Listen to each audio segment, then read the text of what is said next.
ఒక్కసారి నిన్ను హృదయాన్ని పరీక్షించుకో.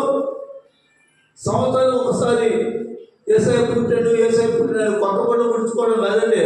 ఇల్లు కడుక్కోవడం సున్నాలేసం అది కాదు. నీ మనిషి బ్రతుకు ముందు నీ హృదయాన్ని ఏం చేయాలి? శుద్ధి చేసుకో. దేవుడు నమ్మకం ఇస్తూ హృదయం ఎప్పుడైతే నువ్వు పరీక్షించుకోలేదు క్షణమేమో, నీ హృదయాన్ని ఎప్పటికప్పుడే కడుక్కోవాలన్నాడు దేవుడు. శుద్ధిగా ఉండాలన్నాడు. అందుకొరకే బైబిల్ ఒక మాట హృదయ శుద్ధి కలవారు ధన్యులు, వారి దేవుడు చూశారు. మత్తయి సువార్త 20వ అన్నమాట. ఏమంటే హృదయ శుద్ధి కలవారు ధన్యులు, వారు ఎవరు చూస్తారంటే దేవుడు చూస్తారు. నువ్వు ఎప్పుడైతే మోకరిస్తే అప్పుడే అనేక దర్శనాలు కనపడితే దేవుడు చూస్తుంటా. ఎవరన్నా నీలోని ఎవరన్నా యేసు పుట్టినప్పుడే ఎలుగు పుట్టింది. దేవుని స్తోత్రం. హల్లెలూయా హల్లెలూయా.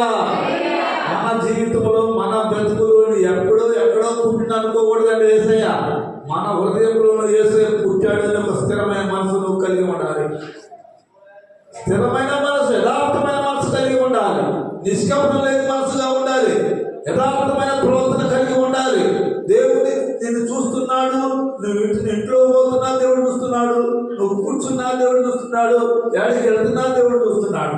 నువ్వు దేవుడికి మరిగిన స్థలంలో ఎక్కడ ఉండగలవా?